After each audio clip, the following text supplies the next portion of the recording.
యేసుక్రీస్తు నామంలో మీ అందరికీ వందనాలు. నా దేవుడు మిమ్మల్ని మీ కుటుంబాలను నిండారులుగా దీవించునుగాక. ఈరోజు వాక్యాన్ని చదువుకొని ముందుకు నడవాలని దేవుని సేవకులుగా కోరుకుంటున్నాను. అందరూ కూడా బైబిల్ నుండి తీసి చదవడానికి ఇష్టపడండి. మనం ఎలా ఉండాలో దేవుని యందు ఎలా ఆనందించాలో కొన్ని మాటలు తెలుసుకుందాం. కీర్తనల గ్రంథము 97వ కీర్తన 11వ వచనం నేను చదువుతున్నాను. 97వ కీర్తన 11వ వచనం. నీతిమంతుల కొరకు వెలుగును, యథార్థ హృదయాల కొరకు ఆనందము ఎత్తపడి ఉన్నదంట. దేవుడి లేఖనాల్లో నీతిమంతుల్ని ఆనందం ఎత్తబడింది. యథార్థ హృదయముల కొరకు ఆనందం ఎత్తబడింది. నీతిమంతులకే వెలుగు అంటున్నాడు. మనం చీకట్లో నడుస్తానే వెలుగు సంబంధులుగా ఉంటున్నామా? మన జీవితాలు మనమే మార్చుకోగలుగుతున్నామా? ఒకసారి మన హృదయాలు మనమే పరిశీలన చేసుకోవాలి. ఆనాడు సంసోను ఏమైపోయాడు? దేవుడు ఎంతో గాఢంగా ప్రేమించి ఆయన ఉచితమైన కృపనిస్తే చీకటి జీవితానికి అలవాటు పడి దేవునికి దూరం అయిపోయాడు. మన జీవితాలు కూడా అట్లా చిన్నాభిన్నం అయిపోతున్నాయేమో ఒకసారి మన హృదయాలు మనమే పరిశీలన చేసుకోవాలి. దేవుడు సంసోను వలె మనం లోకాసులు, లోక తలంపులు, లోకంలో జీవిస్తున్నాము. నీతిమంతులు అని మనం తెల్లబట్టలు వేసుకొని చెప్పటమేనా మన జీవితాలు మార్చుకోగలుగుతున్నాము? ఒక్కసారి మన హృదయాలు మనమే యథార్థ హృదయాలకి ఆనందం ఎత్తబడిందంట. మన జీవితాల్లో ఆ ఆనందం ఉందా? మనకు ఆ ఆనందం ఉందా లేదో ఒకసారి మన హృదయాలు నేను ఆనందంగానే బ్రతుకుతున్నానని పైకి నటిస్తున్నానేమో ఒక్కసారి మన హృదయాలు మనమే పరిశీలన చేసుకోవాలి. నిర్గమాకాండము 18:9 కూడా అంటాడు. 18వ వచనం. యెహోవా ఐగుప్తీయుల చేతిలో విడిపించి ఇశ్రాయేలుకు చేసిన మేలంతటిని కోసి ఇత్రో సంతోషించినట్ట. ఇత్రో అంటే మోషే మామగారు. మోషేను ఒక నాయకుడిగా ఎన్నుకున్నాడు. ఆయనేమో ముందరగానే సాకులు చెప్పుకుంటూ వచ్చాడు. అయ్యా, నేను నత్తివాడిని, నేను నోటి మధ్య కలవాడిని కాదు, నేనేం మాట్లాడలేను, నాకన్నా అందగాళ్ళు ఉన్నారు, నాకన్నా బలశాలు ఉన్నారు, నేను ఎందుకు పనికిరాని అన్నవాడిని తీసుకెళ్ళి ఇశ్రాయేలు జనాంగం మీద ఒక నాయకుడిగా, ఒక అధిపతిగా నిలబెట్టాడు. ఆయన పరిపాలించిన స్థాయిలో ఇశ్రాయేలుకి ఎన్నో మేలు చేశాడు దేవుడు. కర్ర వేస్తే పాములాగా తయారైపోవటం, వాళ్ళ జీవితాలు మార్చబడటం, ఎన్నో అద్భుత కార్యాలు, ఎన్నో సూచక్రియలు వాళ్ళ మధ్యన జరిగించబడి పరోకు వాళ్ళని వదిలిపెట్టి ఇశ్రాయేల్ జనాంగంలో కలవనించాడు. వాళ్ళు ఇల్లుని కాడించి కూడా వాళ్ళు ఎంతో ఇతరులు సంతోషించాడంట. వాళ్ళ జీవితాలు మార్చబడి వాళ్ళ జీవితాలు ఇంకా ఏ మేలు కొదవడదు. ఎల్లిని కాడించి కూడా వాళ్ళు ఇంత చేసినా కానీ వాళ్ళు సనుగుడు గొనుగుడు మారల. మన జీవితాలు కూడా అంటే మన జీవితాలు చిన్నాభిన్నం అయిపోవటానికి కారణం ఏముంది? ఆ సనుగుడు గొనుగుడు మనలో ఉంది. ఆ ఉండబట్టే ఇది చేశాడే, ఇది నేను చేయగలనే, ఇది నేను సంపాదించగలనే, ఇది నేను కొనగలను, దేవుడే ఇయ్యాలా, దేవుడి దగ్గర మనం చెప్పాలా అనే ఆలోచనలో ఉండిపోతున్నాము. ఇన్ని చేసినాక సరే దేవుణ్ణి మర్చిపోయే స్థితిలో ఉంటున్నాం.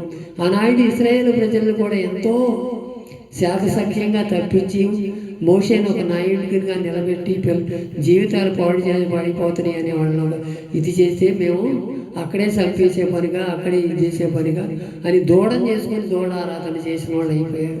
మనం కూడా ఏ ఆరాధన చేస్తున్నామో ఒకసారి మన హృదయాలు మనమే పరిశీలన చేసుకొని నీతిమంతుల కొరకు ఎలుగును, యథార్థ హృదయాల కొరకు ఆనందం ఎత్తబడిందంటే దేవుడి లేఖనాలను బట్టి మనం తెలుసుకోలేకపోతున్నాం. మనం కూడా ఎలుగుని చూడలేకపోతున్నాము, ఆనందాన్ని చూడలేకపోతున్నాము. ఒకసారి మన హృదయాలు మనమే పరిశీలన చేసుకోవాలి. అదే ద్వితీయోపదేశకాండం 12వ వచనంలో కూడా అంటున్నాడు, మీరు మీ దేవుడైన యెహోవాను మిమ్మును ఆశీర్వదించి మీకు కలుగజేసిన మీ కుటుంబములను మీ దేవుడైన యెహోవా సన్నిధిని భోజనం చేసి మీ చేతి పనులు అందు సంతోషించవలని అంటున్నాడు. మన చేతి పనులు చేసి మనం దేవుని యందు సంతోషించాలంటే ఎందుకు?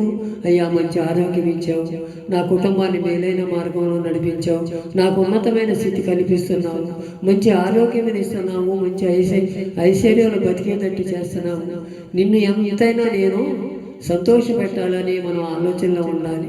ఇచ్చాడు, నేను కష్టపడితే వచ్చిందని, నేను కష్టం చేయకపోతే ఇదంతా నేను సంపాదించేవాడినా అనే ఆలోచనలోనే, అనే ధోరణిలో, సనుగుడు గొనుగుల్లోనే మనం ఉండిపోతున్నాము. ఇంకా దీవించబడాలంటే ఇంకా దీవించబడతామా? దీవించబడలేము కదా. ఇచ్చిన దాంట్లోనే సంతృప్తి పడాలి, ఇచ్చిన దాంట్లోనే సంతోషపడాలి.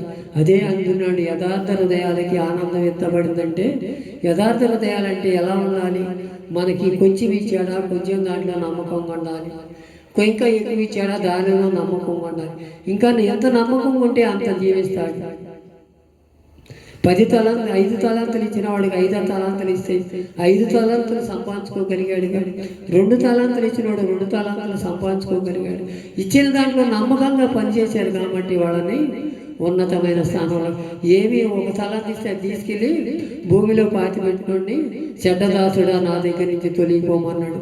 అలా అనిపించుకోకూడదని దేవుడు కోరుకుంటున్నాడు. నిన్ను నన్ను కూడా యథార్థవంతుల హృదయం ఆనందము నింపబడాలంట. నీతిమంతులంట ఎలుగులో నడవాలంట. మనం ఏ ఎలుగులో నడుస్తున్నాము, యథార్థంగా ఉంటున్నాము. ఒక్కసారి మన హృదయాలు మనమే పరిశీలన చేసుకోవచ్చు. 2 కొరింథీ పత్రిక 12:9 కూడా, నా కృప నీకు చాలును, బలహీనత యందు నా శక్తి పరిపూర్ణమగుచున్నదని ఆయన నాతో చెప్పాను అంటున్నాడు. పౌలు గారంట ఎన్నో బాధలు పడుతూ, ఎన్నో హింసలు పడుతూ కూడా ఒక్కోసారి ఆయనకు కూడా తీసుకొచ్చేసి, అయ్యా ఇది కొద్దిగా నాలో ఉన్న ఈ బలహీనతను తీసేయ్యా, నాలో ఉన్న ఈ విడుదల తీసేయ్యా, నాలో ఉన్న ఈ రోగాన్ని తీసేయ అని అడుగుతున్నాడంట. ఆయన మూలన ఎన్నో సూచక్రియలు జరిగించాడు. 13 పత్రికలు రాయటానికి కూడా కృప చూపించాడు. అయినా సరే ఆయనకు లాస్ట్లో ఎక్కడో చిన్న కొరత. దేవునిలో మనం నడుస్తున్నామే, దేవుళ్ళు మనల్ని నడిపిస్తున్నాడు. ఎంత రోగం వచ్చినా, ఎంత బాధ వచ్చినా మనం నడుస్తున్నామని ఆలోచన లేక ఆయన అడిగితే అంటున్నాడా, నా కృప నీకు చాలునయ్యా. ఆయన కృపే మనకు కావాలి. ఆయన కృప ఉంటే మనం వెలుగు జీవితంలో నడవగలం, ఆనందంలో నడవగలం. ఆయన కృప లేనిదే మనం ఎప్పుడూ కూడా నడవలేని స్థితిలో ఉంటాం. ఒక్కసారి మన హృదయాలు మనమే పరిశీలించాలి. ఈ రాత్రికాల సమయంలో మేలైన తీర్మానం చేసుకుందాం.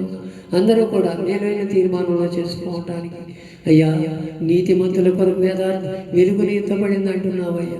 నీ వెలుగు మార్గంలో మేము నడవటానికి సిద్ధపడే కృపను దయచేయ. యథార్థవంతుల హృదయంలో ఆనందం ఎత్తబడింది అంటున్నాం.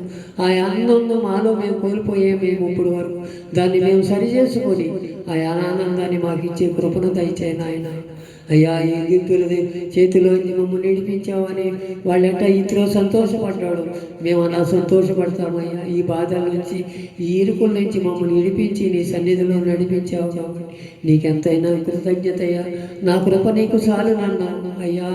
నీ కృప మాకు దయచేయను ఆయన. నీ కృప లేనిది మేము జీవించలేమని తెలుసుకునే కృపను మాకు దయచేసావయ్యా. నా కృప నీకు చాలును. యథార్థ హృదయములకి ఆనందం ఎత్తబడుతుంది. నీతిమంతులకు వెలుగులో నడుస్తారని నీ వెలుగు మార్గంలో నేనే మార్గము, నేనే జీవము, నేనే సత్యము.